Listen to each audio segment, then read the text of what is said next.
everyone, it's been a while, and if you want to find out why, you can check it out in the details section below. Otherwise, let's go ahead and just dive right in to this second part of Chapter 8 of I Don't Have Enough Faith to Be an Atheist. So we're starting off with the section Objections to Miracles, and we can see one on the screen already, which is natural laws are immutable.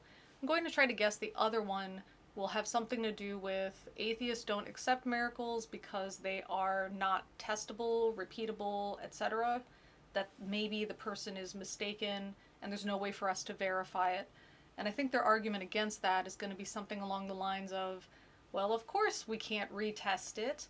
It's a miracle. By definition, it goes against the natural laws. Science tests the natural laws. There's no way for science to test that.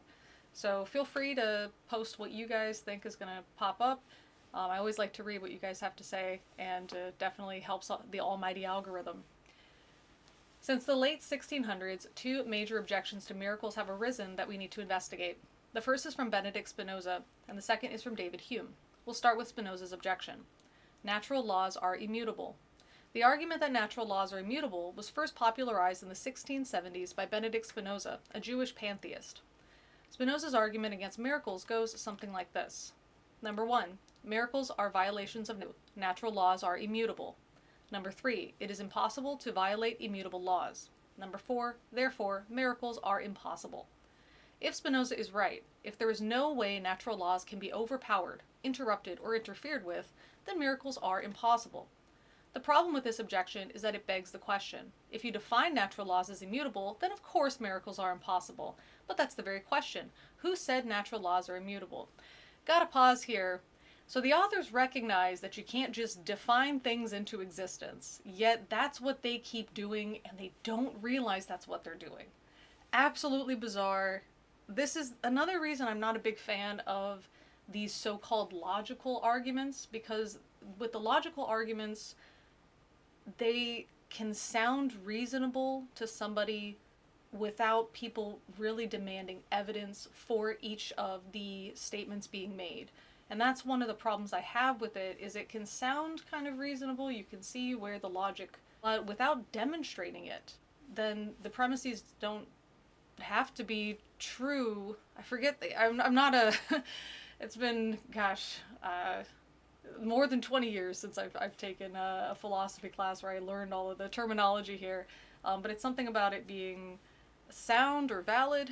Let me double check. Okay, the term we're looking for is valid, so it can be a valid logical argument, but without the premises demonstrated as actually true, then it cannot be sound. So this is where I have trouble with this, because I think that some people just kind of accept the premises being true because they feel right, or it's something they already believe, and that's definitely where the authors fall. Spinoza, in accord with his pantheistic worldview, illegitimately ruled out the theistic God and thus miracles in advance. Oh, gentlemen. I mean, that's the problem, is you're starting off with that theistic worldview and you just smuggle in all of these ideas that you haven't demonstrated to be actually true, right? You haven't demonstrated them to be factual, and then they end up with therefore God at the end. It's bizarre. They can see it when other people do it, and then they can't see it when they do it. It's too bad. But if God exists, miracles are possible. And as we've seen, the greatest miracle of all, the creation of the universe out of nothing, has already occurred. Is this created out of nothing? We don't know. That's another assumption. And so here they're actually demonstrating my point perfectly. They believe in a theistic God and that there was nothing before God other than God. And therefore, when God created the universe, then he created it out of nothing. Not only that, but they say it's a miracle. Now, my problem with this when I was Christian was that if God is part of the natural world, because he created the natural world, then everything that God does is natural. That it's not supernatural, that it is part of God's ability. That God is not something beyond us. He's just something different from us. So that was my thinking about it, that God doesn't violate nature. It's just in his nature to be able to do as he wills. So for me, I had this a problem with this idea that miracles are a violation of nature, because if it's God's nature to do as he wills, and God is part of at least some part of our reality, if he exists on, I don't know, different planes of existence or different dimensions that we don't have access to, he definitely still exists within our realm of existence, right? So he's part of our natural existence in that sense, and it's part of his nature to be able to do what he wants. So I didn't really like this idea that miracles are supernatural, or that there even was anything we really could call supernatural. I really had a hard time defining supernatural, and that's where I ended up coming to this conclusion that God is part of nature because God created nature, he's within nature. It's just his abilities are different from what we're used to in our day-to-day life.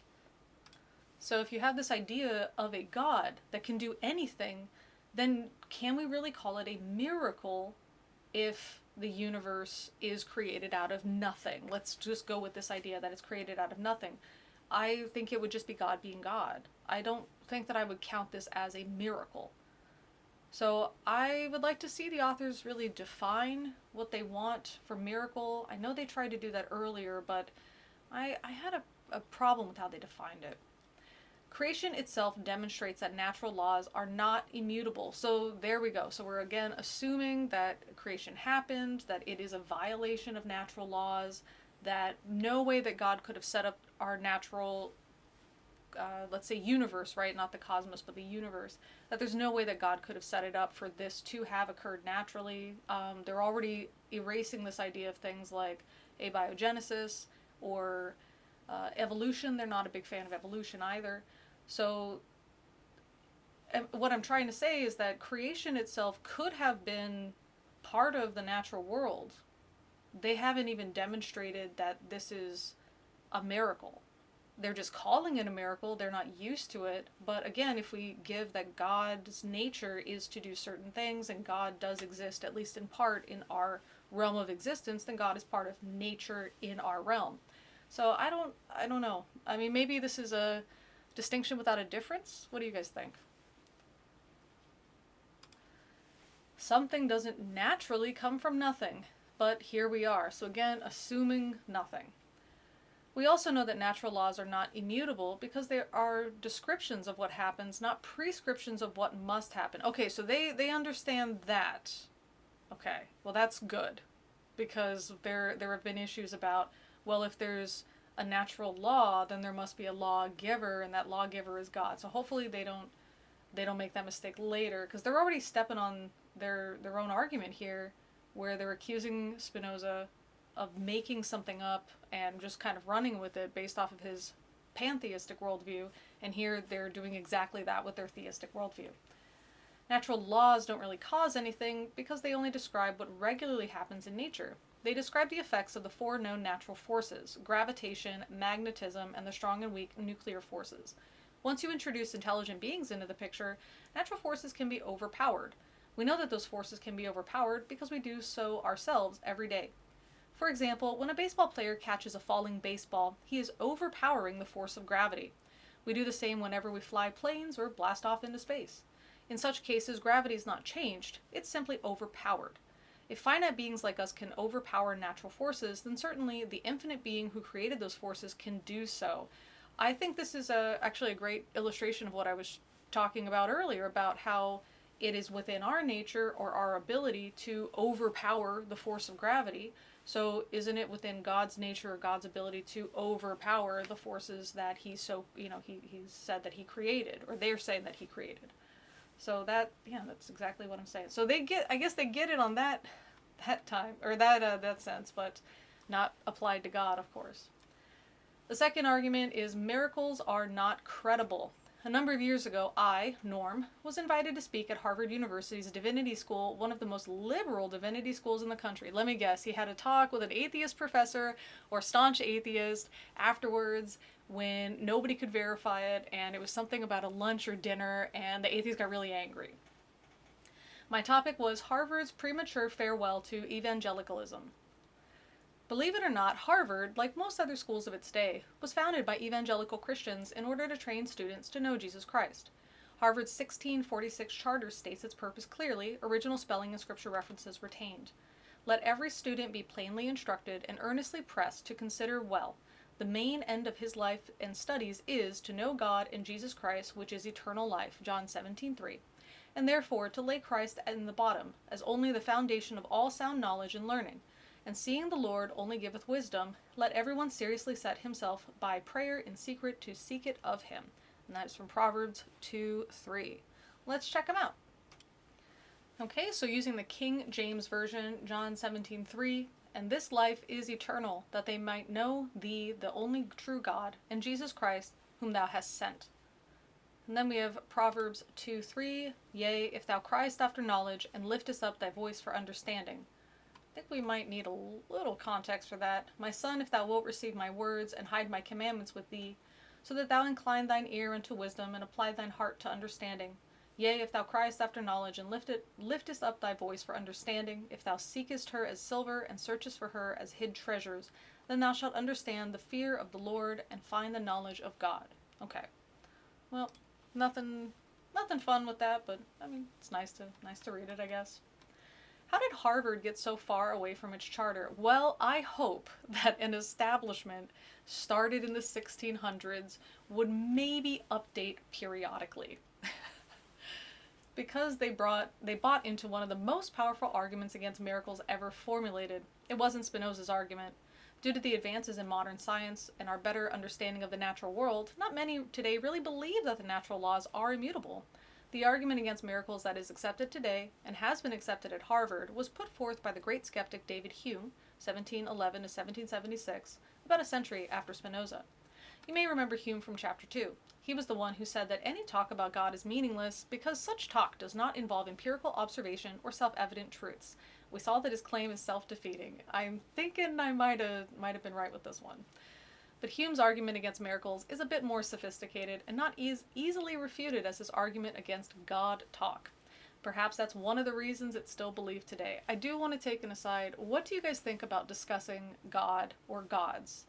I think it is valuable. I think it's valuable for us to know where we came from in the sense of what people in the past used to believe and how that shaped culture. And I also think it's important to know because it kind of touches on things that we are considering or worried about or bothered by. It's trying to address issues that we have as humans. I tell my students that religion was our first attempt at science in the sense that we were trying to understand the world around us and deal with what may come tomorrow. And we can't really control for those things, but at least we can feel like we're doing something or making positive steps in the right direction so we can have a better harvest or a healthier pregnancy or something along those lines. And isn't that really what we're trying to do now with science, where we understand things like soil quality, we understand the typical fluctuation of temperature, that sort of thing, so we can know when maybe the best time it is to plant seeds, which types of seeds need which type of fertilizer, how much water for certain types of crops, and also just different things you can do before and during a pregnancy that is going to aid in the proper formation of the fetus or just the general health of both parties involved. So, I mean, it's something that I think it's important for us to really think about and talk about. I don't think it's unimportant, but I guess it would be more of an important idea from the standpoint of like sociology or social psychology as opposed to one's eternal soul. What do you guys think? In fact, Hume's argument against miracles is one of the pillars of the so-called Enlightenment. That's where we supposedly became enlightened enough to abandon our superstitious belief in miracles and put our faith in reason and the empirical truths found by the scientific method. Hume's argument helped advance the naturalistic worldview, which later metastasized with Darwin's theory of evolution. I, of course, disagree with how negatively they're talking about this, but I will say that that is a very nicely formed sentence and a nice way to really insult Darwin's theory of evolution, which is their goal. What follows is basically the material I presented to the audience at Harvard that day. When was that day? Did he say? Or did he just say one day? A number of years ago. Okay. I wonder, can we find this? Okay, Norm, let's look him up. Let's see if we can find this talk. All right, we have 2 results. 2. So let's see what this is. The only thing other than the book itself is a post, Objections to Miracles by Norman Geisler and F. Turek. Interesting. And this is on WordPress, posted by Defend the Word. From the book, oh, that's it. It's just from the book, I Don't Have Enough Faith to Be an Atheist. And they are just sticking them in here. So it's basically just copy-pasting from the book. That's it. There's no record, at least on the internet, there is no record of this talk happening. I wonder if we can try to find another way to look this up.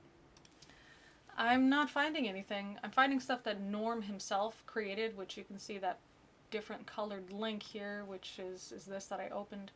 It's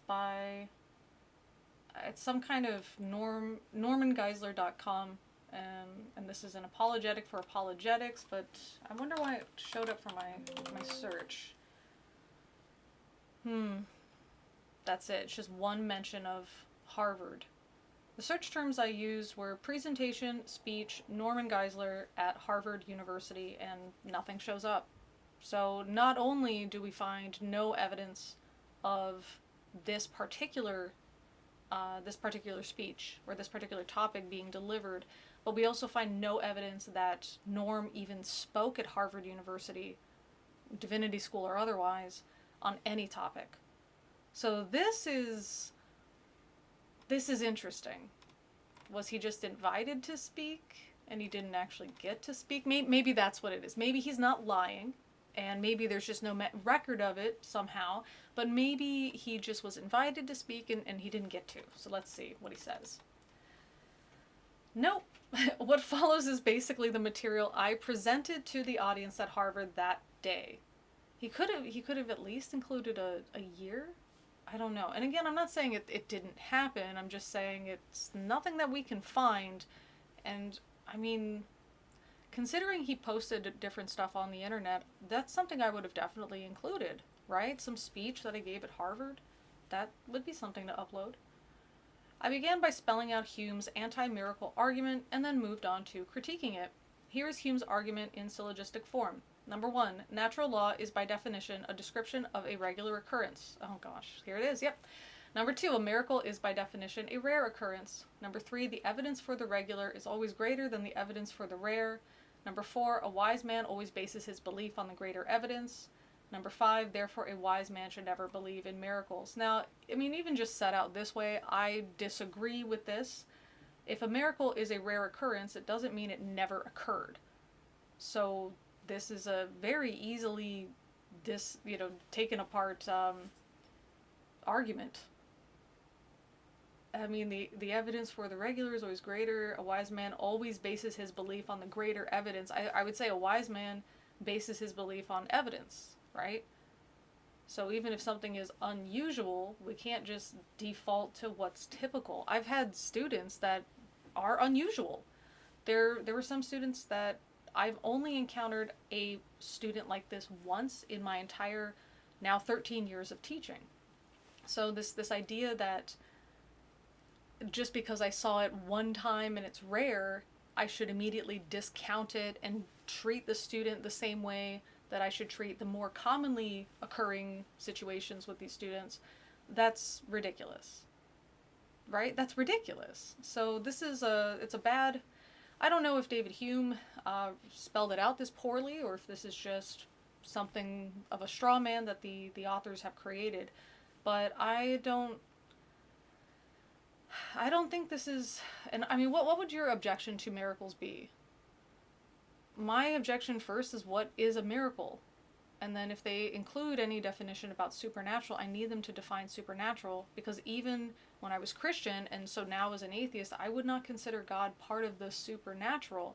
If God exists, and if he exists in our realm, he's part of our natural world. So I already have trouble just objecting. I can't even get to the objecting to the definition of miracles because I don't have a definition of miracles that I have heard that I'll agree to.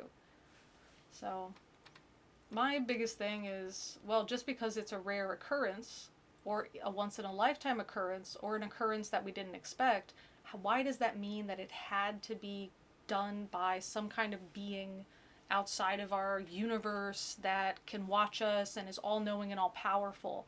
Why couldn't this just be some kind of phenomenon that we just don't understand right now? Why does it have to be godly? Why does it have to be sourced outside of our existence? So that's my big argument against these things. Basically, how do we know that this isn't natural remission of cancer or this is a miracle that God stopped your cancer? How do we tell the difference? And until somebody can tell me that, I will have a hard time understanding just the definition of the word miracle. If those four premises are true, then the conclusion necessarily follows. The wise man should never believe miracles. I disagree. That even if those premises are true, that doesn't mean that a person can't believe something that is rare if there's enough evidence for the rare thing having happened. So in the average case, sure, there might be more evidence for, let's say, a murder that happened with stabbing somebody with a kitchen knife. And these look like stab wounds. There's a knife that's present. There's a shoe print. There's DNA, etc. So typically we would look at this and say, all right, this is somebody murdered you. We can look at, the typical people we suspect, such as anyone that you had any problems with, somebody living in the house, that sort of thing. But then what if we look at the shoe print and it's highly irregular, and we look at the DNA and it's actually some kind of alien DNA, and the security cameras in the house show some kind of UFO landing and these guys getting out that do not look human, and they walk into the house and we see just this, again, these security cameras showing that these beings left a UFO, walked into the house, picked up a knife, and stabbed the person. The DNA is not human. It's not anything we would recognize on this planet. And then we see this security camera showing that the UFO flies away. All the neighbors are reporting the same thing. They don't know the murder happened, but everybody's calling to report at that exact moment, where we have a timestamp from the security camera. Hey, there's like a craft that landed in my neighbor's yard. Some guys got out, and they're hard to describe. They're human, but they're not. They have a human shape, but they're not human, etc. I would say in that case it's a rare occurrence, but there's a lot of evidence showing that this guy was murdered by some aliens or something, man. So the greater evidence would be for the rare occurrence in this case. So I think it's just lazy to assume, well, that's not something I normally hear about, so I'm just not going to believe it. I'm not going to hear any evidence that you have to present. My problem is when I ask for that evidence. When I want to see that greater evidence being provided, it's not. It's things like, well, we prayed, and then this thing happened. Okay, cool, but those things happen anyway. How do you know that this thing happened as a direct result of your prayer? And this is where the argument kind of happens, is in that part of the discussion. So, let's see. Unfortunately for Hume and those over the years who have believed him, the argument has a false premise. Premise 3 is not necessarily true. The evidence for the regular is not always greater than that for the rare. Okay, great. So they are providing this. Okay, good. We're on the same page at least. At first glance, this might not seem to be the case. In the age of instant replay, premise 3 seems to make sense. For example, a football referee sees a play from one angle at full speed, while we get to see it from several angles in slow motion. We have greater evidence of seeing the play over and over again, the regular, than does the ref who only sees it once, the rare. But what may not be true for the videotaped football game is not necessarily true for every event in life. To disprove premise 3, we only need to come up with one counterexample. We actually have several, and they are from Hume's own naturalistic worldview. Number 1, the origin of the universe happened only once. It was a rare, unrepeatable event, yet virtually every naturalist believes that the Big Bang evidence proves that the universe exploded into being. So again, they're using that word just to negatively color the phrasing. But I mean, they literally believe it was exploded in the sense that God created it. But So how do we know? We know that we can't repeat our universe, but if we do have other verses out there, they may have popped into existence. For all we know, this is a perfectly normal, run-of-the-mill, multiple times a day kind of occurrence in the cosmos, but we can only witness it once. So it may be rare for us, but it may not actually be rare is what I'm trying to say. Number 2, the origin of life happened only once. It too was a rare, unrepeatable event, yet every naturalist believes that life arose spontaneously from not spontaneous. They're the ones that believe that God spontaneously put life here. Anyway, from non-life somewhere on Earth or elsewhere in the universe. Number 3, the origin of new life also happens only once. Those rare, unrepeatable events are nevertheless dogmatically believed by most naturalists who say it all happened by unobserved, i.e. rare, macro-evolutionary processes. Oh boy. In fact, the entire history of the world is comprised of rare, unrepeatable events. For example, David Hume's own birth happened only once, but he had no trouble believing it occurred. So if they're going to go into this idea about unrepeatable events, let me give one example of one human's birth, are they also saying that David Hume's own birth was a miracle? Because if that's the only definition they're using is that it's rare, I don't know. So we'll see how they're going to be explaining it here. In every one of these counterexamples from Hume's own naturalistic worldview, his third premise must be disregarded or considered false. If Hume really believed that premise, he would not have believed in his own birth or his own naturalistic worldview. Wouldn't his own birth be demonstrated by him still being alive, though? Wouldn't that be evidence of the birth? I don't know. So we know by some of these counterexamples that Hume's third premise, and thus his entire argument, cannot be true. But what are the specific problems with this kind of naturalistic thinking? First, it confuses believability with possibility. Even if premise 3 were true, the argument would not disprove the possibility of miracles. It would only question their believability. That's fine, I completely agree with what they're saying here. So even if you personally witnessed, say, Jesus Christ rising from the dead as he predicted, if you were in the tomb, verified the body was dead, then saw him get up and walk out of the tomb, Hume's argument says that you, a wise person, shouldn't believe it. Well, wait, why are we wise? The reason I bring this up is because there's this idea that if I see something, I know what I saw. And that's really not always the case. I mean, especially with somebody who's got these chronic migraines and stuff like myself, being bombarded sometimes with sounds or lights or colors that just don't exist. This is something that I saw with my own eyes. I heard with my own ears, or at least I thought I did. And this is where that problem kind of comes in. How do we know that what you saw is in line with what you believe you saw? That's where the problem comes in when we say these are not repeatable. So if somebody says, well, this is a miracle, cool, I don't have a reason to believe you. I'm not saying I disbelieve you, I just don't have a reason to believe you. I have to be neutral on this. And then when their evidence, quote unquote, is, well, I prayed for it to happen and then it happened, how do we know that it's because of your prayer? How do we know that you don't have magical powers that you weren't aware of? How do we know it's not the devil playing a trick on you or something like that, right? How do we know this? There's something wrong with an argument that tells you to disbelieve what you have verified to be true. But is it verified?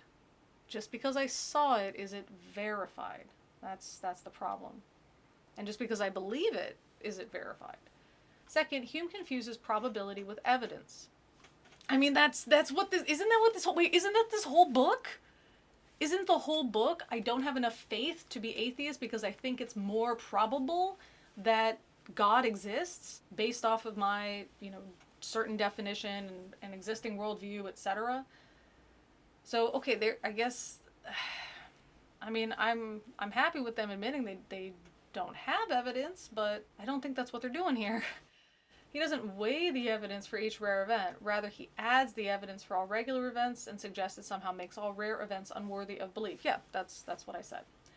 But this is flawed reasoning as well. There are many improbable or rare events in life that we believe when we have good evidence for them. For example, a hole-in-one is a rare event, but when we witness one, we have no trouble believing it. We certainly don't say to the golfer, since the evidence for the regular is always greater than that for the rare, I'm not going to believe your shot unless you can tee it up and do it 5 times in a row. Likewise, we don't tell a lottery winner who beat 76 million to 1 odds that he's not going to get his money until he can win it 5 times in a row. No, in these cases, the evidence for the rare is greater than that for the regular. Sure, but I wouldn't call a hole-in-one a miracle, and if somebody won the lottery, they would have evidence of that. So it's not just that they won the lottery, it's that there's surrounding evidence. Maybe we can see them on a security camera that they bought a lottery ticket, or maybe they have the receipt for the lottery ticket. They have the money. These are things that we could see them on the news or something where, hey, local person won this thing, this amount of money. We can probably find some kind of news article about how much they have to pay in taxes, something like that. So this isn't a single thing of, oh, this one rare event happened, that's the only evidence we have. It's that there's other parts for it, there's other pieces of evidence for it. So I don't know, are they saying this is a miracle, or are they just saying that David Hume saying the rare is a miracle is a bad argument? I'm not really sure. Sober, sane witnesses provide greater evidence for a rare hole-in-one no matter how regularly that golfer had missed the hole in the past. Again, sober and sane, there's that wise thing again. I'm sober, I'm sane, and I still see things that aren't there because of my migraines. Likewise, a winning ticket provides greater evidence that a certain person improbably won the lottery no matter how regularly that person failed to win in the past. So the issue is not whether an event is regular or rare. The issue is whether we have good evidence for the event. Great. So hopefully they can provide good evidence for some miracles. We must weigh the evidence for the event in question, not add evidence for all previous events. Third, Hume is actually arguing in a circle. Instead of evaluating the veracity of the evidence in each miracle claim, Hume rules out belief in miracles in advance because he believes there is a uniform experience against them. As usual, C.S. Lewis has great insight. Now, of course, we must agree with Hume that if there's an absolutely uniform experience against miracles, if, in other words, they have never happened, why then they never have. Unfortunately, we know the experience against them to be uniform only if we know that all the reports of them are false. And we know that all the reports to be false only if we know that miracles never have occurred. In fact, we are arguing in a circle. So Hume commits the same error as the Darwinists. He hides his conclusion in the premise of the argument by way of false philosophical presupposition. Again, just not a fan of Darwin. The only creationists use that term. His false presupposition is that all human experiences have been against miracles. How can he know that? He can't, so he presupposes it. As we have seen, miracles are possible because God exists. There it is. I mean, do they not see this? I mean, this isn't even like a different chapter. It's not a different section. It's not even a different paragraph. Do they not see the problem saying Hume and Spinoza are just making statements based off of their worldview, and that's what colors their conclusion, and then they're doing the exact same thing. Therefore, human beings may have experienced true miracles. The only way to know for sure is to investigate the evidence for each miracle claim. Assuming that each and every miracle claim is false, as Hume does, is clearly illegitimate. Finally, although Hume correctly defines a miracle as a rare event, he then punishes it for being a rare event. It's as if Hume is saying, if only miracles happen more often, then we could believe them. But if miracles happen more often, say regularly, to use Hume's terminology, then they would cease to be miracles or rare events, and we might consider them natural laws or part of the unexplained natural phenomena. Okay. So, wait, they have this part here, part of unexplained natural phenomena. But miracles can't fall under there? So if you see something and you already believe in miracles, you just assume that it is a miracle as opposed to part of an unexplained natural phenomena. Because that's what I had suggested. That how do we know that this thing didn't happen because it was something that we're just not sure can happen versus, oh, it happened and it violates natural laws and it's because of your prayer. So, okay, I'm just so confused that these guys don't, like, they have really good arguments against against atheists making these bad arguments, and then they make the same bad arguments and say, yeah, so you should believe it. One thing that I try on Christians and Muslims is when they try to convince me of the veracity of their claim about some kind of God, or their religious text is inerrant, for example. I ask them, if we switch it to a different religion and we use the exact same argument, are you going to believe in it and convert to that religion? If not, then why do you expect me to do that for your religion? So if I say something like, you should read this passage out of the Bible where it says that there is no God but Yahweh, and that's how we know that God is real, is because the Bible said it and the Bible can't be wrong. We can just take that argument and apply it to the Quran, for example. If you as a Christian would not be convinced to convert to Islam with that same argument, then why do you think I'm going to be convinced to convert to Christianity with that argument? And so this is where I feel like the authors really, I don't know, needed an editor, some third party to come in and point out, hey guys, do you realize you're making all the same bad arguments you're criticizing? But as soon as we consider them natural in origin, then they would no longer get our attention as special acts of God. Its rarity is one of the characteristics that distinguishes a miracle from everything else. To put it another way, the reason miracles get our attention is because we know that such an event could not be produced by natural laws.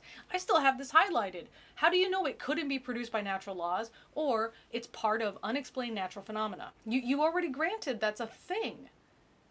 And then now you're saying, well, anytime there's a miracle, we just know it can't be produced by natural laws. Yeah, we recognize that there are a set of things that do happen, they're natural, but maybe we don't understand them right now. Anyway, it's a miracle, it's from God. How do we get that? So by Hume's logic, even if there is a God who performs miracles, we shouldn't believe any miracles he performs because they're not regular events. Again, there's something wrong with an argument that tells you to disbelieve what has actually occurred. And there's something wrong with an argument that requires miracles not to be miracles to be believed. Which is fine, it's a trash argument, so I don't know why they're bringing it up. I feel like they're looking for just like the lowest of the low-hanging fruit. They're reaching back in time to arguments that, I mean, even atheists like myself don't accept.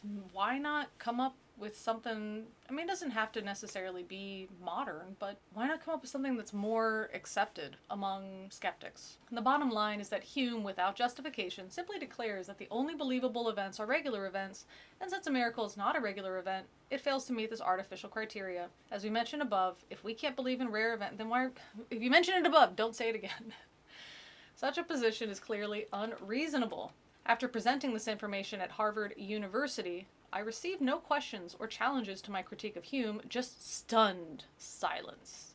Stunned. I'm not stunned. I made the same argument before I read this, so I'm not stunned by any of this. During the same time period, the 1980s, I was challenged by a professor at another Ivy League school, Princeton University, to a debate on this issue. Can we find it? Let me see if we can find that. Nope, couldn't find it.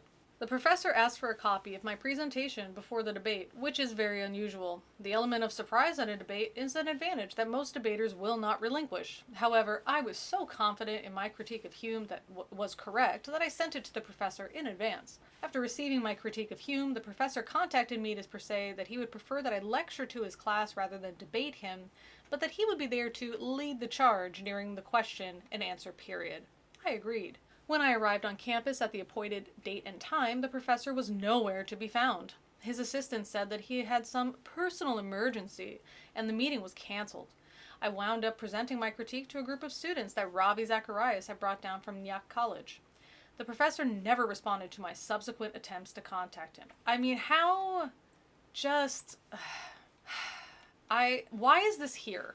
What does this have to do with miracles or anything? I'm not even going to argue about the veracity of this claim. I think he's just making it up, but let's say that he's not. Let's say this really did happen. What is the purpose of including this story? This is 2 paragraphs, 2 paragraphs, and then he's adding that he received a similar response from Antony Flew. What is the purpose of this? That I'm such a slam dunk debater that nobody wants to even take me on?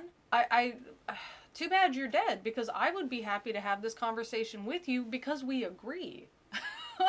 This isn't like atheist, checkmate. But he's making it out to seem like it's this amazing argument.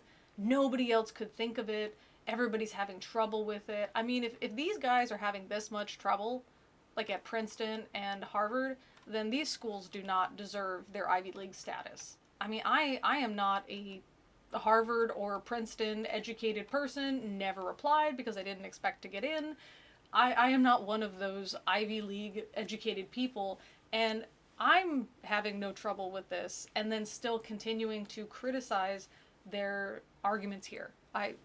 This is bizarre. So I would assume someone who's, in their divinity school, who's actually studying this and is well versed in this. I mean, I had to look up the difference between sound and valid for a logical argument, Is this just the no, it can't just be the Dunning-Kruger effect, because I agree with him. So I'm not trying to say, oh, you're wrong with this argument. I agree with him. Maybe we're both not understanding David Hume's argument in the same way. Sure. I don't know. This is just so far-fetched, and it's so unnecessary. The whole thing is just to say, oh, look at, I'm so smart, ha ha ha. I received a similar response from Antony Flew, currently one of the foremost philosophical atheists. In the late 80s, I asked him to comment on my book, Miracles in Modern Thought, which critiqued numerous anti-miracle arguments, including his own, which is very similar to Hume's. Flew agreed to provide a written critique in the next edition of a major humanist journal. But in that article, instead of attempting to refute the arguments I presented, Flew provided a backhanded compliment by suggesting that atheists need to come up with better arguments against miracles if they're going to answer contemporary theists. How is that a backhanded compliment? That's a big compliment. That's like, yeah, I'll refute it. You know what? I couldn't. Come on, atheists. We need to do a better job. Is it a backhanded compliment because he didn't just blindly agree with you? All right, maybe, but that sounds like a big compliment. Why even when an atheist is giving him a compliment, and admitting, he's holding up to his agreement that he's writing some kind of critique in a major humanist journal, the next edition, and he does this. He compliments Norm, and then Norm is like, yeah, the atheist backhandedly complimented me.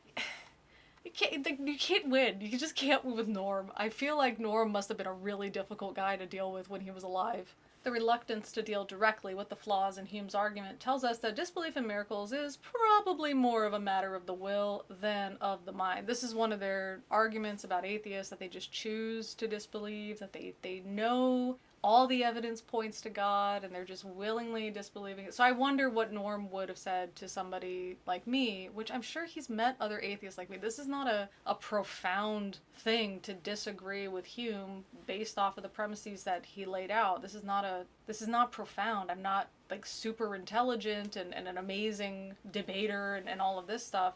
I'm just reading this and running with it, I'm reading this and just giving my first opinions on it. How has he not met atheists who've made this argument? So what would he have to say to me? I wonder if it's included in the rest of this chapter. Let's see. It seems as though some people uncritically cling to David Hume's argument because they simply don't want to admit God exists. But since we know that God exists, miracles are possible. Any argument against miracles that can be concocted, including that of David Hume, is destroyed by that one fact. That one fact that they still haven't demonstrated, right? But isn't their argument supposed to be it's more likely that God exists? And now they've just jumped to, since we know that God exists. I mean, for me, I don't have a belief in gods either way. There could be gods, there might not be. We don't know, and I don't know, and I don't know. So I'm not going to default to, well, since we know that God doesn't exist. I don't know if I've ever said that because I don't believe that. That's what I'm saying. I don't know if I would ever try to make my statement more concise by just saying God isn't real or God doesn't exist. I wouldn't say that because that's not what I believe. So for the authors to first start us off in the book with, it's more probable that God exists, and then to come in and say, well, we know that God exists. They're telling us what they believe, and they're trying to phrase it in a generous way to kind of start us off and get us to read the book. But now that we're, 8 chapters in, they're just showing all their cards, So in the end, it's not miracles that are hard to believe. David Hume's argument is hard to believe. We might say it's a miracle that so many people still believe it. Actually, that's kind of funny. All right, next section. All that glitters is not God. What is and isn't a miracle? Okay, good. So the box is open. Miracles are possible. But how will we know if a miracle how we know a miracle if we see one? In order to answer this, it's important to define what a miracle is and isn't so that we know what we're looking for. As shown in table 8.2, there are at least 6 different kinds of unusual events, only one of which is a miracle. Anomalies, magic, psychosomatic, satanic signs. Wow, I even gave that as an option. I mean, you know that it's just funny to me that occasionally I'll get a comment that doubts that I was Christian, or will say something like, you're passing judgment, not all Christians think this, or something, and I'm saying, I'm talking about this type of Christian because I was this type of Christian, and it's repeatedly evidenced by the fact that I am saying their arguments before we get to them in the reading, because I've made those arguments too. Ugh. Providence and miracles. All right. Anomalies, freaks of nature. That's the description. Power is physical traits, natural event with pattern. Example, the bumblebee. The bumblebee is a freak of nature. All right. Magic, description, sleight of hand. Power, human. Traits, unnatural and man-controlled. Example, rabbit in hat. Psychosomatic, mind over matter. Power is mental. Traits, requires faith, fails for some sickness. Example, psychosomatic cures. Satanic signs, description, evil power. The power is psychic power, which they don't define. Traits, evil, falsehood, occult, and limited. Example, demonic influence. I would love to see, because, I mean, we can analyze the first 3. I want to see number 4. The next one is providence. Description, prearranged events. Power is divine. How do we know? Traits, naturally explained in spiritual context. Example, fog at Normandy. The fog at Normandy was divine providence. Not if you were the Nazis. I mean, oh man, like it's the issue of like when you're praying that your sports team wins at the game. So it's divine providence if one of them wins. Naturally explained with spiritual context. And then miracles, a divine act. Supernatural, which again is not, it's not defined. Traits, never fails. Immediate, lasts, glory to God. That is never, wow, I've never heard any of this. Example, raising the dead. What do you mean never fails, lasts? What is it last? He died again, right? Lazarus, didn't he die again, right? Because who was taken up? Jesus was taken up, Elijah was taken up, but didn't Lazarus just like die again eventually? Glory to God. That's the thing though, if I have a satanic sign, so let's say that I pray to God and I am able to lay hands and provide some kind of feeling, okay, an evil, because I was going to say something about like providing a cure, but that's not evil, right? So I'm gonna assume what the authors mean by evil is something negative or damaging to somebody. So let's say killing somebody. Let's put it in a context where we might not recognize that it's evil. I believe that this person is going to harm me or harm someone that I care about, or an innocent person otherwise. And so I say something like, in the name of God or the name of Jesus, stop what you're doing, and that person has a heart attack and drops dead. But the person is actually innocent, but we don't know that. And we never find that out. How would we determine as me, as the person who thinks I reached out to Jesus, Jesus killed this guy to stop them from killing other people? We could even try to maybe say it's a divine providence because it's a naturally explained, it's a heart attack, but it's a spiritual context. I beseeched God, right? And then I praise God. And I give the glory to God. So I can have something that is evil, but I don't know it's evil. And it's a thing that I think comes from God. I give the glory to God. So wouldn't that be counted as a miracle? Maybe supernatural? Is it because it's not supernatural, it's a heart attack? What if he just drops dead and they don't know why? Because that'll happen too. They don't know why he died, he just did. And then they'll take that as some kind of message or something from God. So what I'm saying is a satanic sign can be misunderstood as a miracle. So how do you then differentiate that? That would be my question for Norm or for Frank or for anyone who believes this. If I'm in a situation where I am aided satanically, but I believe it's from God and I give the glory to God, and I think I'm doing God's work, how am I going to differentiate it and be convinced that I'm differentiating it? Because if you tell me that it's of the devil and I shouldn't do it, I'm going to not believe you. I'm going to think you're from the devil. Obviously, this is from God. You're trying to not get me to believe in God, etc. What would convince me to believe you? Let's take a brief look at each of these unusual events. We'll start off with miracles, because if we know what those are, we can better understand why other unusual events are not miracles. Great. Miracle. For an act of God to be an unmistakable sign from God, the act would have to meet certain criteria. Criteria that would distinguish God's act from any other unusual event. Great, I agree. Like a king's seal, God's sign must be unique, easily recognizable, and something only God can do. In other words, it has characteristics that cannot be explained by natural laws, natural forces, or anything else in the physical universe. What would those criteria look like? Now again, how would you determine this cannot be natural? So maybe they'll tell us. As we saw from the cosmological, teleological, and moral arguments, God alone has infinite power beyond that natural world, supreme design and purpose, and complete moral purity, which I totally disagree with, but let's just go with it for the sake of argument. Therefore, it seems reasonable to assume that his acts would also display or contain elements of these attributes. So the criteria for true miracles include: A. An instantaneous beginning of a powerful act as evidenced by the cosmological argument, like the beginning of the universe. B. Intelligent design and purpose as evidenced by the teleological argument, like the design for the universe. It's specified and complex design of life. C. The promotion of good or right behavior is evidenced by the moral argument, the moral law pressing on us. So all of those things, these different arguments that they don't provide any evidence for, they just provide arguments in favor of from their particular worldview, but they don't provide any evidence for it. That's what we have to remember. There's no evidence that was provided. They're just telling us that this is what they believe, and they personally believe it's more true than any other option, okay? These are what they would consider miracles, and because in their mind because these things exist or these things happen, such as the universe exists or life exists, and there's reasons that I have the muscles and the cells that I have.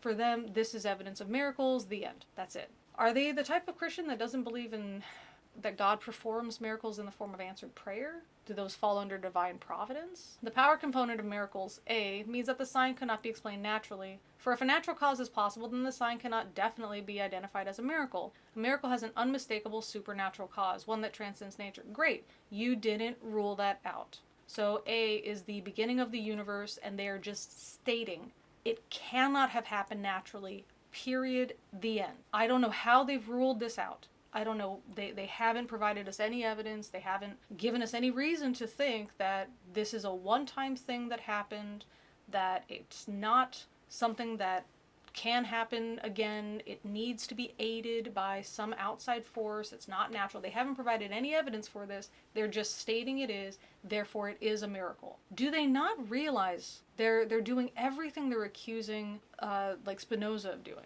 The design component, B, means that any sign done without an obvious purpose to confirm a truth or messenger of truth or to bring glory to God is probably not a sign from God. In other words, God is not likely to do miracles for mere entertainment purposes. Just like most earthly kings will not use their seals lightly, the king of the universe is not likely to use his seal for frivolous reasons. After all, if he were to use his miracles for mere entertainment, then we would be less likely to recognize his intent when he's trying to confirm a new truth or a new messenger. So as to not cry wolf, miracles must be focused on promoting a truth claim. It must be relatively rare if they're going to be effective. Okay, what about all the faulty design then? I mean, I'm having trouble just sitting because I've got busted discs in my back. And I'm in a lot of pain right now, and I'm considering just stopping this for the back reason, not even for a migraine, which is I've never had to do, but my back is worsening. You're gonna tell me that's divine and purposeful design? It's a bad design. The moral component of miracles means that any sign connected with error or immorality cannot be a sign from God. Error and immorality are against God's nature because he is the unchanging standard of truth and morality. Yeah. Check out the Old Testament. He cannot confirm error or immorality. Remember, he said, I create evil. He said that. Okay. He said that he is the author of evil in the Bible. This is not my personal opinion that God is evil after I've read the Bible and I'm just kind of making it up. It's in the Bible. He says that. The Bible that these guys believe. that these guys think is the word of God, that these guys think are instructions from God, that these guys think tell us about God's nature, that we should learn from the Bible and understand God. It says in that same Bible, God authors evil. And now they're trying to tell us, well, God cannot do anything wrong. But if we have immorality as something that we would define as bad or evil, and God creates bad or evil, and in fact, what do you mean? It's not error. God can give false signs. That's in the Bible as well. He gives false signs. He makes a promise, he breaks a promise. That's also in there. Where are these coming from? With these criteria, instantaneous power, intelligent design, and morality, we can identify what unusual events are true signs from God. Now notice, remember my first reaction to this is I've never heard anyone explain that this is a miracle, that it never fails, it's immediate, it lasts, and glory to God. Because you can give glory to God for anything, right? There are things that last, and we don't consider them miracles. It never fails. I mean, gravity never fails, right? And it's immediate. There are things you can do that have an immediate consequence. So I'm really confused by this trait. Now I see why they wrote it this way. Because in their mind, they've already explained that these things are facts. Therefore, if we define a miracle in a way that already can be answered by something we've already declared is a fact, then we've thus proven miracles are also facts. The end. So they're just redefining miracle in a way even as a Christian, as somebody who was wanting to go into the mission field, who was studying the Bible so I could enter the mission field. I wanted to go into ministry. I wanted to minister in, these countries that I thought never heard of Jesus. I wanted to do that. I was ready to die for God and all this other stuff. I have never heard this before. As an atheist who's done a lot of conversation with different types of religious people, different flavors of Christian, who's read things from different types of Christian, I've never ever seen miracle defined this way by any Christian or non-Christian. And I was very confused why they did that, and now I see why they did that, because they think they've already demonstrated that this is a fact, because they believe erroneously that they've already demonstrated the cosmological, teleological, and moral arguments are factual. So if we define miracle in a way that already folds into this, then we can just say we've already proven this is a fact. This is really bad. This is dishonest. This is lazy. And I think I'm more insulted that it's lazy than I am about it being dishonest. Because this is the kind of crap that I've seen students pull. And I'm saying rarely. Because even my students know better than to be this lazy. You can't start off with your argument being finished. You have to make a case for it, etc. You can't just say this is all from my head. You gotta actually cite a source, all this other stuff, right? You can't just be lazy about what you're writing. And even my students understand this. It's rare when a student tries to pull this. And these guys are doing it, and this is a book that's repeatedly recommended, which means a lot of theists have read this and think this is awesome? Are you kidding me? This is awful. This is really just awful, awful writing. This is just bad. This is so bad. Anyway, notice how we drew these criteria from what we've learned about God. No, you didn't. God is the author of confusion. God is the author of evil. God does what he wants to do with whomever he wants to do, and we have nothing to say about it. And if he wants to mislead us, he will. That's in the Bible. Where are these guys getting this from? They've learned about God from where? Not from the Bible. The Bible agrees with our assessment. No, it doesn't. By calling events that meet these same criteria miracles. Okay. And both the Bible and the Quran teach that miracles have been used to confirm a word from God. Okay. So an event connected with a divine truth claim that had these characteristics would be a miracle, an act of God to confirm a word from God. For example, a miracle has occurred if Jesus, a man who predicted he would rise from the dead, actually rose from the dead. Would display instantaneous power beyond natural capabilities. What do you mean instantaneous? Didn't it take 3 days? Well, like a day and a half. But still, would not consider that instantaneous. So how are we defining instantaneous? I don't know. What about when Jesus predicted that he would come back and no one in this generation shall pass before, or this generation shall not pass before Jesus returns? How about that? Is that prediction true? Did that instantaneously happen? Intelligent forethought and design, and a moral purpose by confirming Jesus is God, and we therefore ought to listen what he has to say. A moral purpose. Wouldn't you guys be able to create a better way to show that God can forgive sin? Such as saying, I forgive you. That's a better way.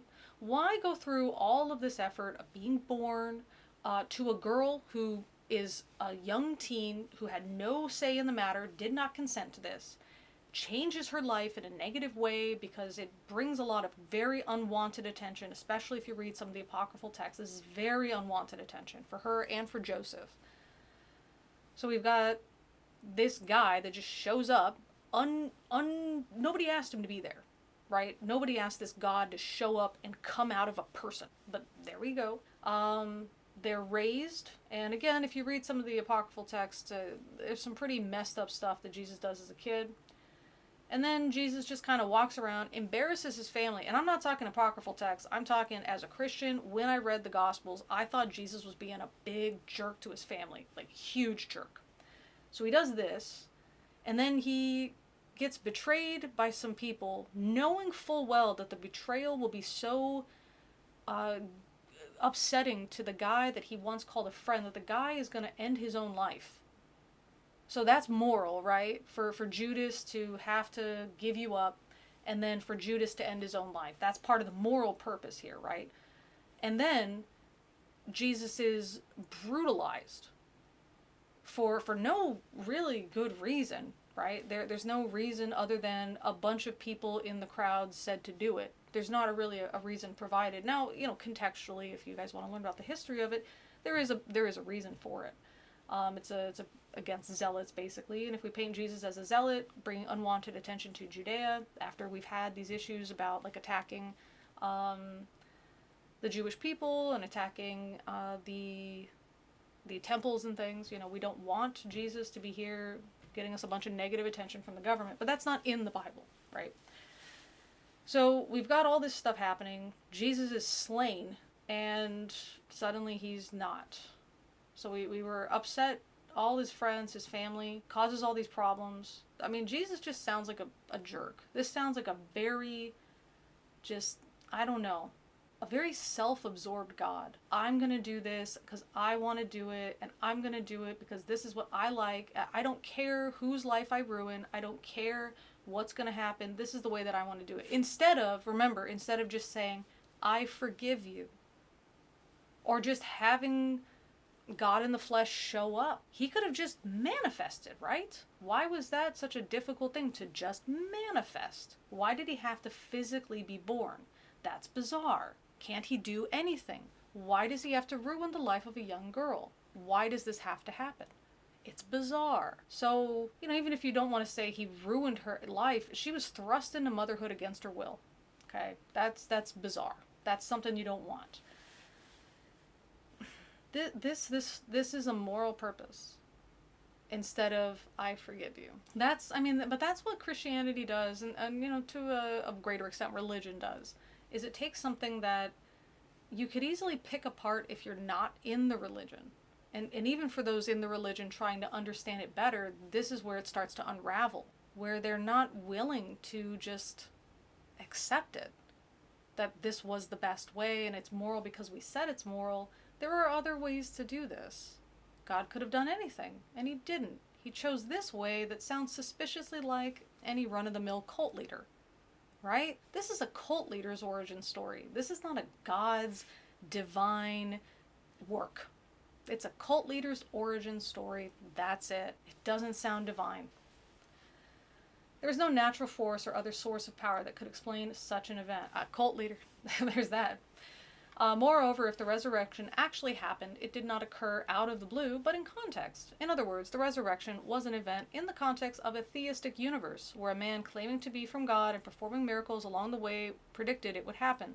Such a context suggests it's a miracle and not just a yet-to-be-explained natural event. In short, but we've explained many times, because we've seen it happen so often that they provided options like the bell ringing for people that were buried because we thought they were dead. What are you talking about? It's not a yet. It's an already explained natural event. This is a person who people thought was dead. If it even happened, we could explain it naturally. It's a person, we thought he was dead, we buried him, and he wasn't dead. That's not even yet to be explained. Bizarre. This is so bizarre. It's just bizarre. They're ignoring just documented evidence so they can hold on to this belief. And yet they think I have faith. In short, if the resurrection actually occurred, and we'll investigate that question later, it has God's fingerprints all over it. I mean, if God is a kind of a loser that can't think outside the box and has to interject himself into people's lives against their will, causing a bunch of problems, including a bloody end, when he could have just said, hey, I love you guys, forgive you, then I guess that's Yahweh's fingerprints. And, from the Old Testament, he is a bloody war god that is evil and created evil. Providence. Religious people, particularly Christians, throw the term miracle around rather loosely. Quite often they identify an event as a miracle when it could more accurately be described as providential. Providential events are those caused by God indirectly, not directly. That is, God uses natural laws to accomplish them. Answered prayer and unlikely but beneficial happenings can be examples.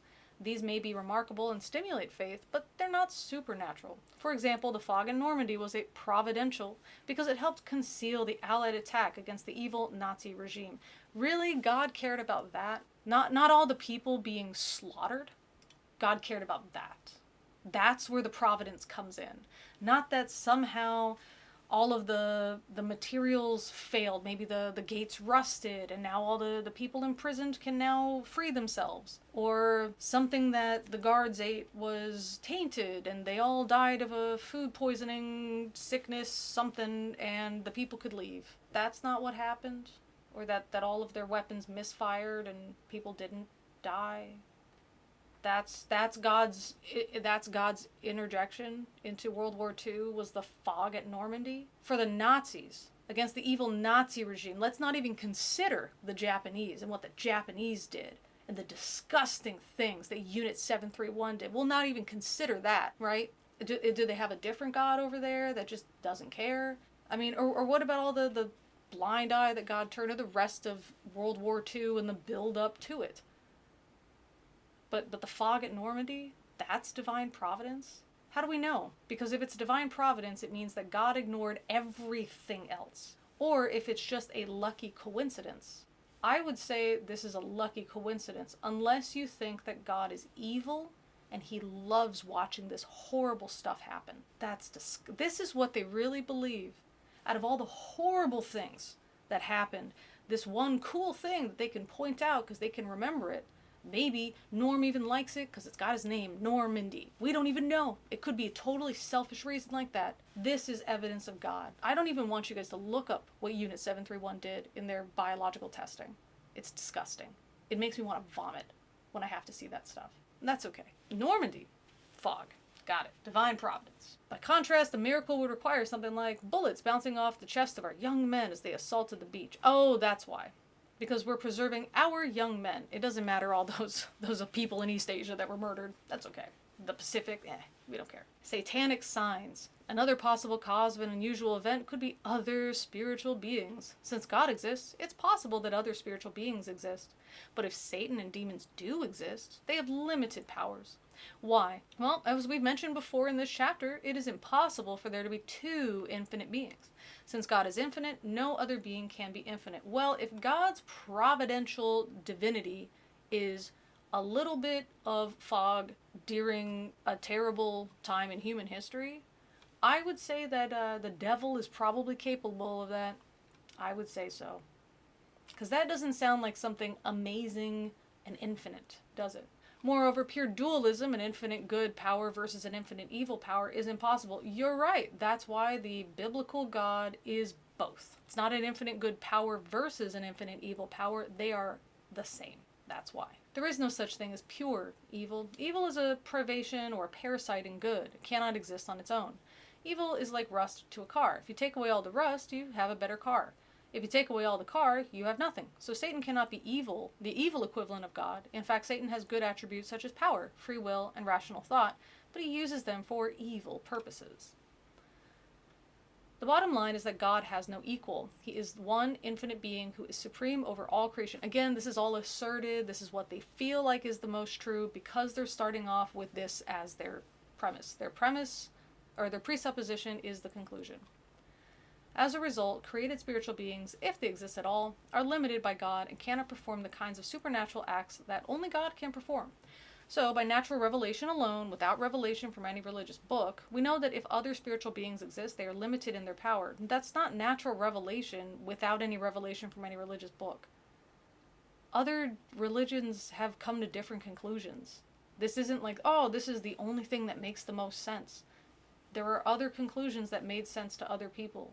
This isn't natural revelation. This is your tainted ideology just coming in, or your ideology tainting what you guys are trying to say isn't tainted. I mean, they really looked at this and they said, we are totally not biased. How do you even do that? I can't even say that I'm totally not biased. I mean, some of the stuff I said here were in favor of what the authors were writing. They were things that I believed in the past too. I mean, I'm not unbiased. Nobody's unbiased. We can do our best to get rid of bias.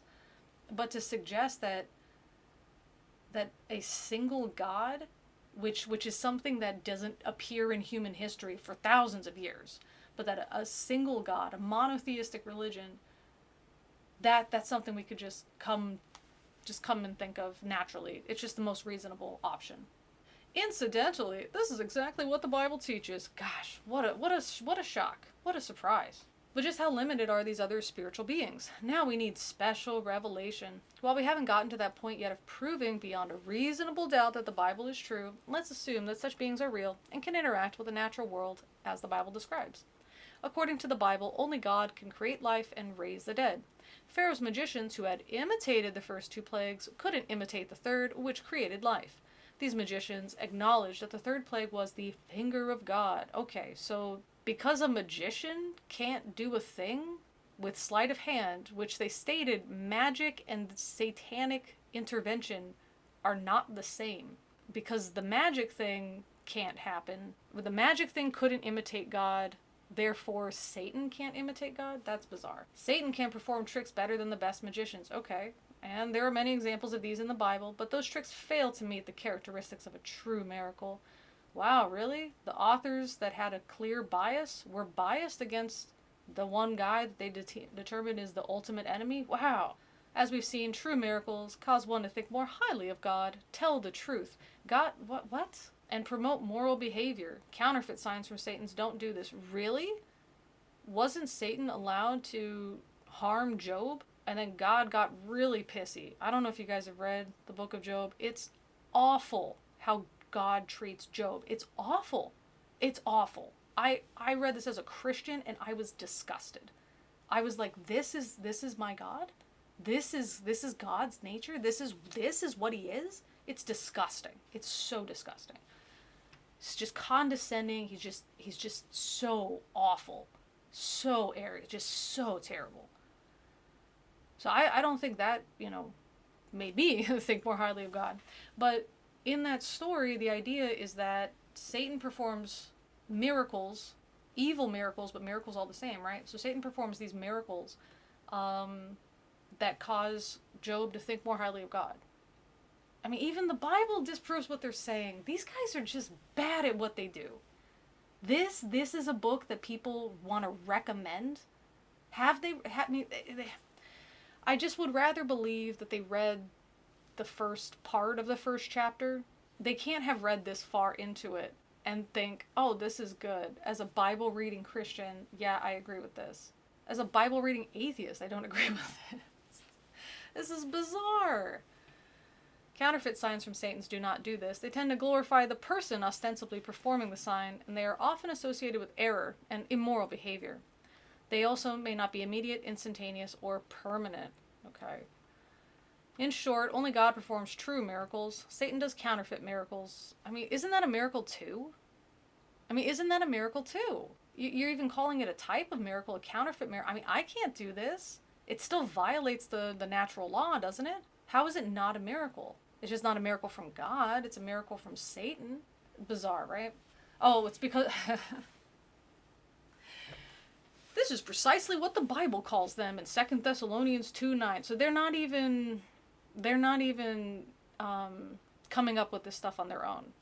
They read it in the Bible. They got to define it a certain way that it fits what the Bible says. Well, no wonder why they can't think outside the box, which again goes against what the Bible says in other parts of the Bible. It's bizarre. So 2 Thessalonians 2:9, when Paul writes that, quote, "The coming of the lawless will be one in accordance with the work of Satan displayed in all kinds of counterfeit miracles, signs, and wonders," end quote.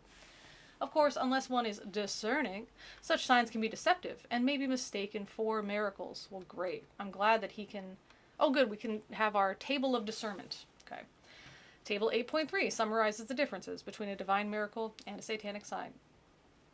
A divine miracle, actual supernatural act. Satanic sign, only a supernormal act. Are they... They do not define supernormal. Supernormal... I need to pause because I'm gonna scream.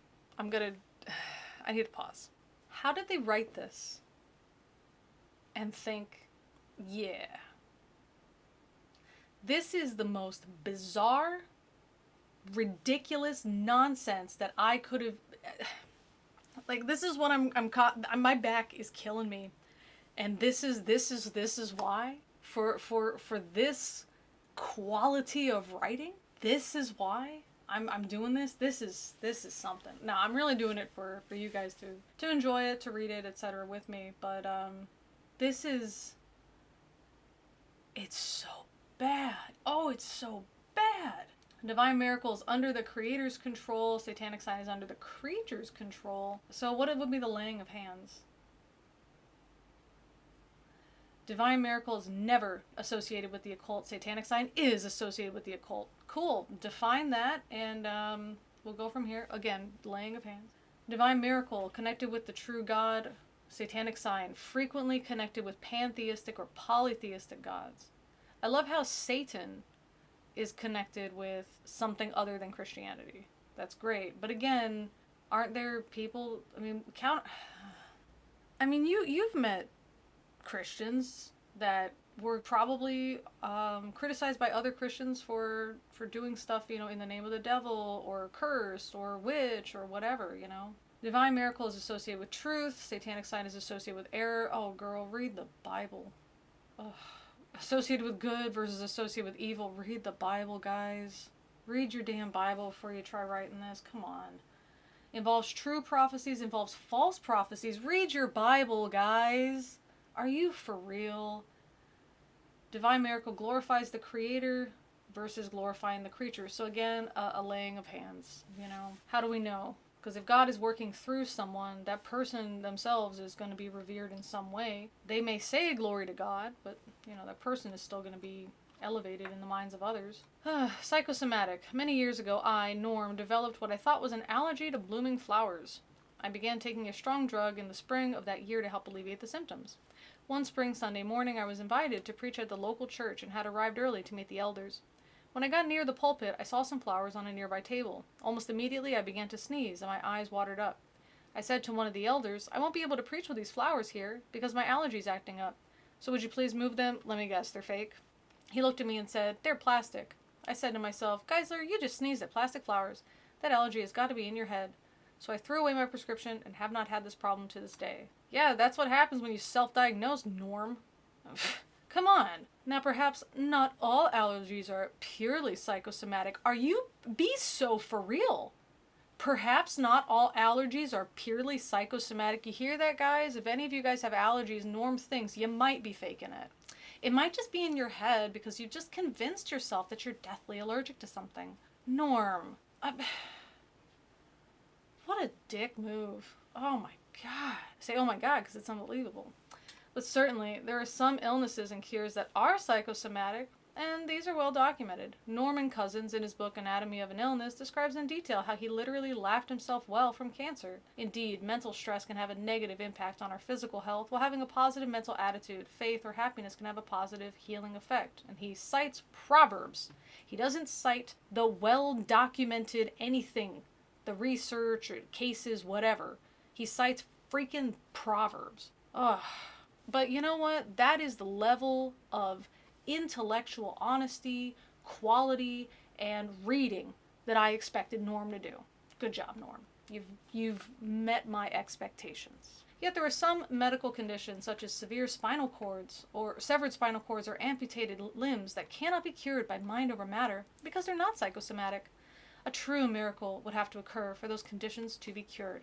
The bottom line, how do we know that it can't be something that is a fluke? Like this person happens to have a DNA, hiccup that allows them to repair something.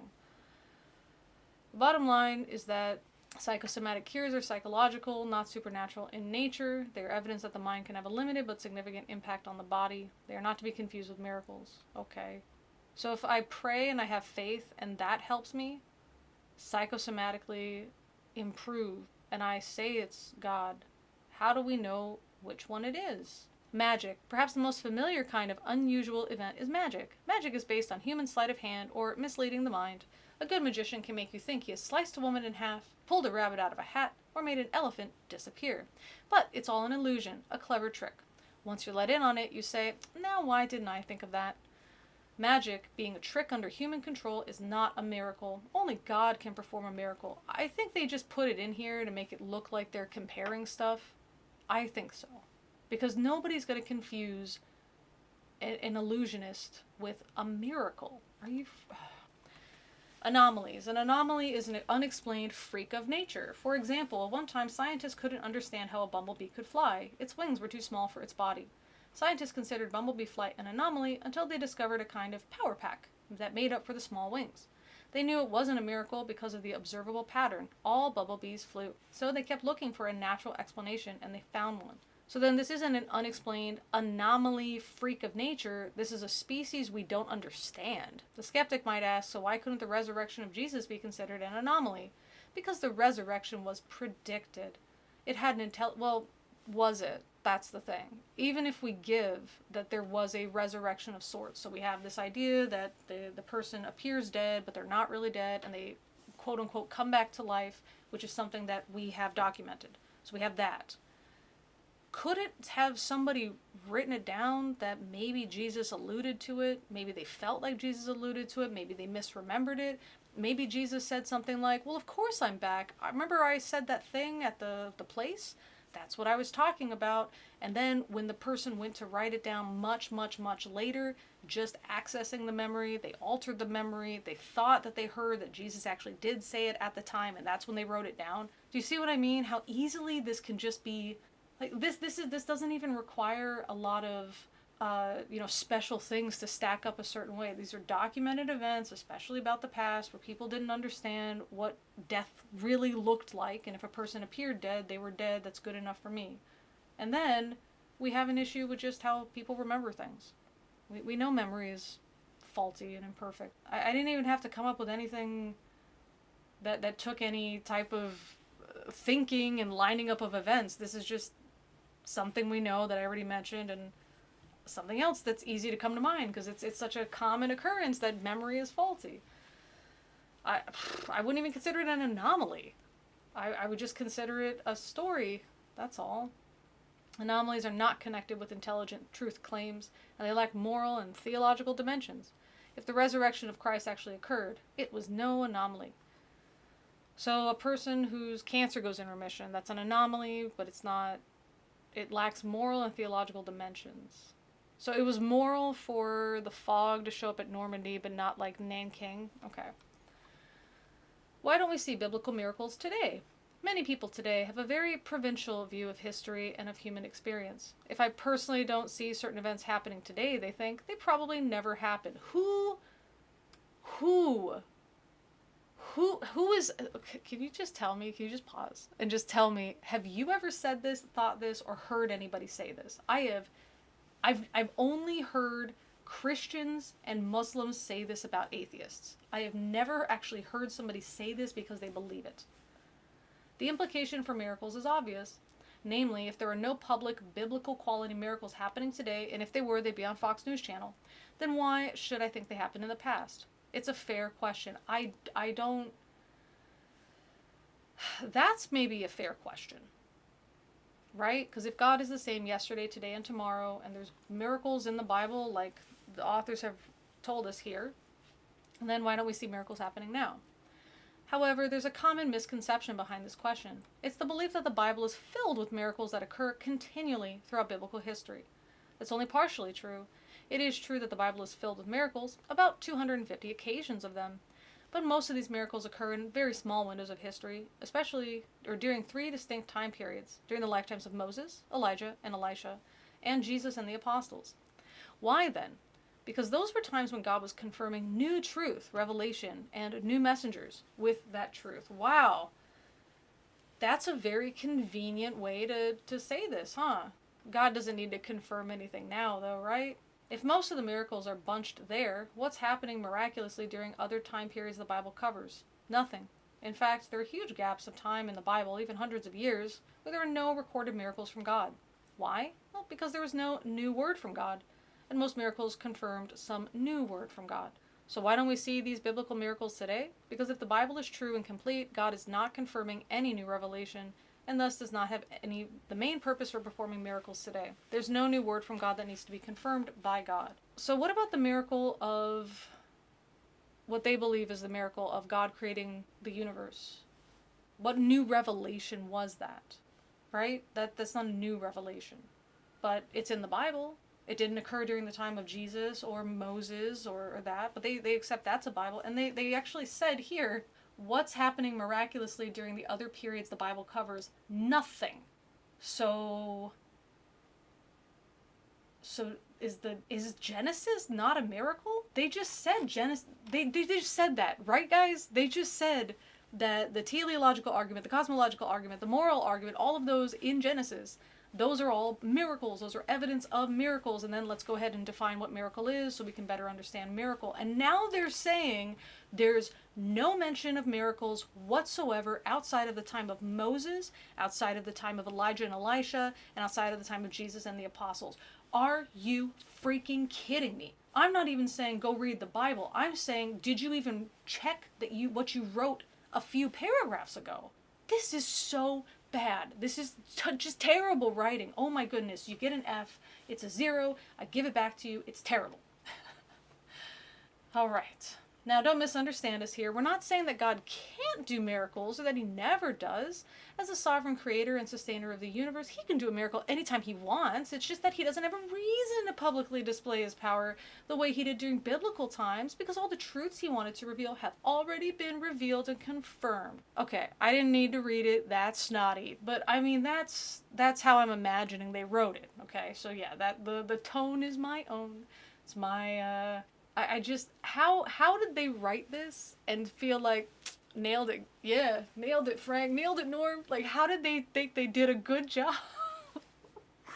They didn't answer the question, they danced around it, overrode what they said earlier in the chapter in doing so. It's so bad, I can't even form a coherent sentence. And even I'm doing a better job explaining how I feel about this than they are. As with the house, the foundation only needs to be laid once. Biblical miracles were special acts of God that laid the foundation for his permanent revelation of mankind. Summary and conclusion. Oh, thank everything. Number 1, the essential characteristics of the biblical God can be discovered without the Bible by way of natural revelation. No, they can't. As manifested in the cosmological, teleological, and moral arguments failed. Those arguments, which are supported by very strong evidence never shown, show us that this is a theistic universe. Since this is a theistic universe, the only theistic religions of Judaism, Christianity, and Islam have made the cut of truth to this point, which they haven't because there's other monotheistic religions. Please keep in mind that when they say theistic, they mean monotheistic. There are other monotheistic religions. They just can't think of any. Or maybe they just thought we couldn't think of any, therefore it's easier just to write these 3 so we can make it easy for us.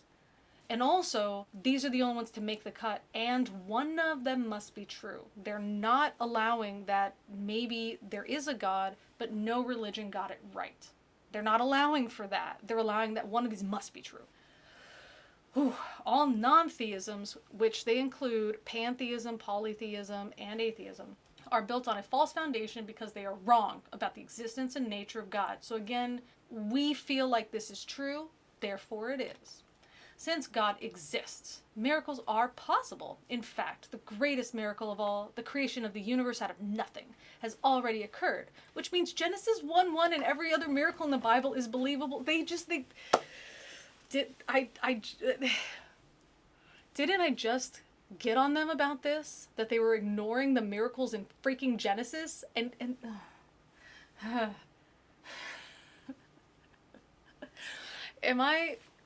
Is this like a pre-migraine induced hallucination of some kind? Is that what's happening? Because this makes no sense. I have heard more coherent audio hallucinations when I have a migraine. I've heard audio hallucinations that are more coherent than this. And I'm not even being funny. This is so bad. Since we decide God exists and we decide... Now notice, Genesis 1:1 and every other miracle in the Bible is believable. After they just said, no, we're going to inspect Judaism, Christianity, and Islam, the Bible is right. Oh, but we're not presupposing. This isn't coming from our Christian worldview. This is coming from just a neutral, unbiased worldview.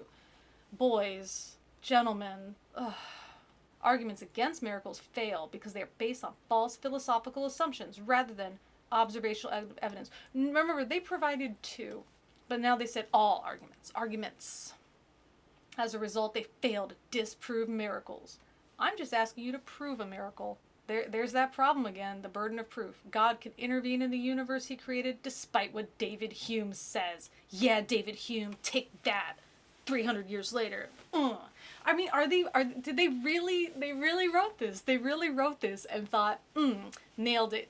Checkmate. God can do whatever he wants. David Hume, ha. They thought, what is the phrase the young people use today? They really thought they ate with this. They thought they were cooking. They really did. That is their moment. Yeah. Z-Snap from the 90s. Even that is a more recent reference than anything these guys have made in this book. A true miracle would be an act of God, or only God could perform, meaning it would include godlike characteristics such as supernatural power, intelligent design, and the promotion of moral behavior. Remember, despite the fact that the Bible these guys claim to have read talks about God not doing those things, doing things that are unintelligent, doing things that are the promotion of immoral behavior. By these characteristics, miracles can be distinguished from other types of unusual events, such as providence, satanic signs, psychosomatic cures, magic, and anomalies. I mean, the fact that they included magic, this is when like a student is trying to meet a word count, so they just kind of add something that isn't really useful in their argument, but they feel like, well, it's kind of related, it makes it longer. Nobody confuses sleight of hand, pick a card, any card, ooh, we made the rabbit come out of a hat. Nobody confuses that with a freaking miracle. Due to his moral nature, we would expect God to communicate his specific purpose, to give us in more detail, i.e. beyond natural revelation to special revelation. God could use miracles as his sign to confirm to us his special revelation. Maybe he can do that right now. Maybe he should have done that and intervened when they were trying to put this book together. Boy, talk about a way to just not reach the target audience that you allege you're targeting. Used in this way, a miracle is an act of God to confirm a message from God. Our only question now is, has God used miracles to confirm Judaism, Christianity, or Islam? That's the question we'll begin to answer in the next chapter. Whew. It's awful. It's so bad. I can't even create a proper ending to this video. It's that bad. I think everything that I wanted to wrap up, I did say in just the past, last portion here. So it's just going to be me repeating that. Basically, these guys are so far off the mark. They're like stumbling over themselves, trying to create something that sounds intelligent. It sounds reasoned. And as they're stumbling, they don't realize they're making all of these, not only the same mistakes, but really stupid mistakes. Like the part where they said the Bible doesn't show any miracles except for those three circumstances. And then I pointed out, what are you talking about? You guys just said all this stuff from Genesis is a miracle. And then just a couple paragraphs later, they said Genesis 1:1 it has a bunch of miracles in it. This is awful. This is stuff where if a student turned in something like this, I would take the student aside after class and just say, hey, how long did you really spend writing this? And thanks to Google Docs, which is how I have it turned in, I could actually check, the history of the document. And they'll say something like, oh, I started writing it, 3 weeks ago when you assigned it, teacher. And I'll say, cool, because I see this Google Doc, and I see you've posted stuff. You didn't copy paste it from other places. You were typing, and this took you 2 hours. So what happened? What's going on? If you started 3 weeks ago, how was this written in 2 hours, which we can see from the Google Docs history? And then they would just have to say, yeah, I wrote it in 2 hours. And I'll say, I see that because notice here, here, here, and here, this actually doesn't match up, and your introduction and your conclusion are making the opposite argument. So we need to fix this because this isn't making any sense. You're arguing this in this paragraph, but then in the next paragraph, you kind of ignore what you said and argue a different way that kind of disproves what you said in paragraph 1, doesn't it? Like this part here and this part here. And the student looks at it and says, and they realize, oh man, because now they feel silly. They feel stupid. And I don't want them to feel stupid, but I do want them to feel a little silly. And I mentioned stuff like, hey, just remember, if I give you guys 3 weeks to write this, it's because I think you need that much time to put together a good piece of writing. It's not something you can bang out in 2 hours. If I thought you could do it in 2 hours, I would give you, 24 hours to work on it. Something like that. And then I make them redo it. And that's it. This is nothing, like, how are these, I guess this is how it got turned into a book. All that matters was, is it something that has, spelling errors in it? If not, print it. Nobody was really reading this, I guess. Not even the authors themselves. They weren't even reading it back to make sure it flowed correctly. Because they surely they would have caught that. I caught it immediately, and I didn't write this. Bizarre. Absolutely bizarre. But on that note, if you guys want to help out the algorithm and stuff, you can do the things like, like, subscribe, and then comment. That's a really good one, is comments. All of the little bits of ad revenue we get can go to help me with things like a better chair and, all of that fun stuff. Or you can also help out with Patreon for as little as $1 a month. You get some cool bonuses. There's a live stream that we do for patrons only at the end of every month. And there's also just different updates and things. I've been doing a lot of stuff with AI art lately, which I'm sure 10 years from now, that's probably going to sound very dated. But anyway, please feel free to check out the description. And there's different ways to contact me as well, including our Discord, but also places like Twitter or Instagram. And as always, thanks for listening. And thank you for suffering through this with me. Ugh.